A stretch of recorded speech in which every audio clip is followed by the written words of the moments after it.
Hey, good evening. It's Thursday, May 20th. Thanks so much for being here tonight. We're going to continue to look at Joseph, and I'm going to ask the question tonight, where did Joseph's strength come from?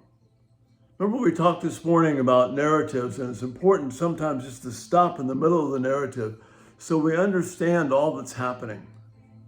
Because the story is familiar to us, we see how it's going to work out, but we miss the drama, the intensity of the moment sometimes because we already know the ending. But Joseph doesn't know the ending yet. Why is he strong? See, when we read after he's been thrown in jail and he continues to do what's right before God, we're talking roughly 10 years of him being faithful, being mistreated by his brothers, being wrongly and falsely accused by Potiphar and his wife, being thrown in jail, but continuing to do well, continuing to be excellent in all that he does. And roughly 10 years have passed. And he's still in prison. A couple of Pharaoh's officials get thrown in jail too, and they need their dream interpreted. And Joseph hears about this. They say, we both had dreams. There's no one to interpret them because they're troubled. Joseph then says to them, do not interpretations belong to God? Tell me your dreams. You get the significance of what Joseph is doing here.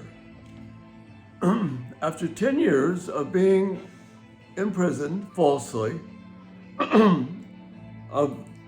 has to be the hard memories of his brothers, treating him the way they does, being away from his family, his home, all of that, he hasn't lost sense of what it means to serve God.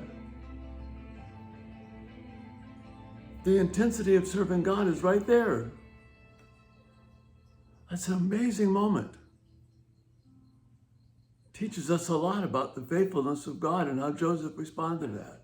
So what is it that is helping Joseph to cling so tightly to God? He's had nothing but, in an earthly sense, negative stuff for 10 years or more.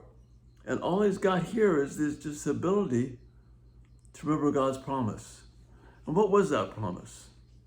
Well, you remember back in Genesis 12, the promise given to Abraham. This would be Joseph's great-grandfather. Abraham, Isaac, Jacob, Joseph. When God called Abraham out, he said, leave your country and your people and your father's household and go to the land I will show you. I will make you into a great nation. I will bless you. I will make your name great, and you will be a blessing.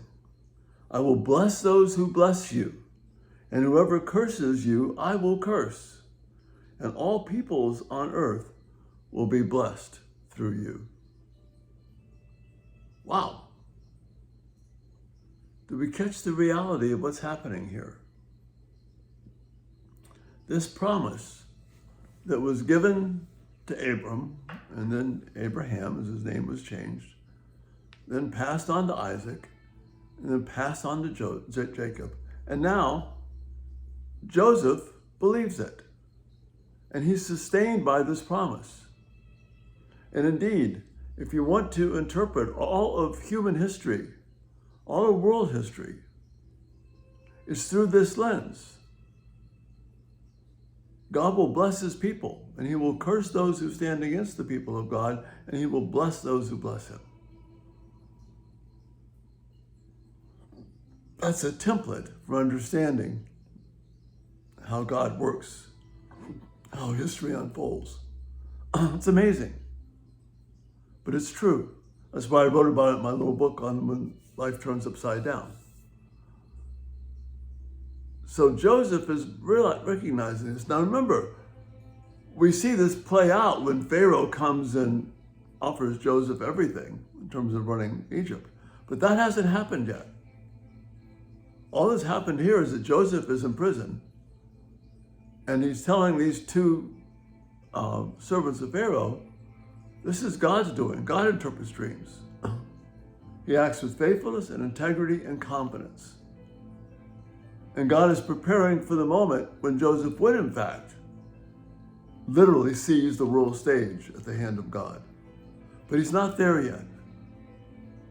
So how is Joseph being sustained? What is his strength? His strength is that he interprets life through the promise of God. That is the message of the scripture in its entirety.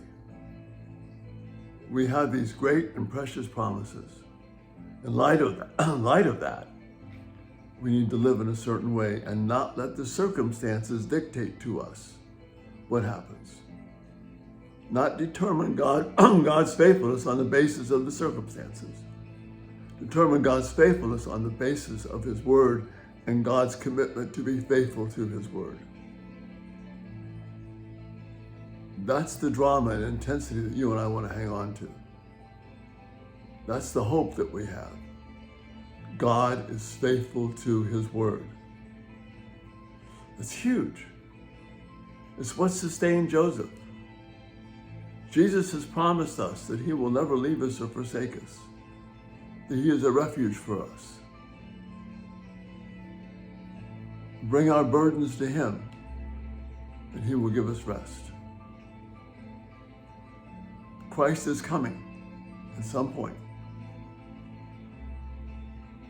He is with us now. He works all things together for our good. Even if we can't figure it out in the moment, he's working everything together for our good. And that sustains us. I don't need the circumstances to confirm that any more than Joseph needed it. I have hope because God is who he says he is. Joseph's strength came from trusting the promise of God. May you and I be there as well. Thanks so much for being here. Again, hit the subscription button, turn on post notifications. Videos will come to you. Blessing to be with you each day, and Lord willing, we'll see you in the morning. This night, rest well, knowing that God keeps his word. Have a great night. Bye-bye.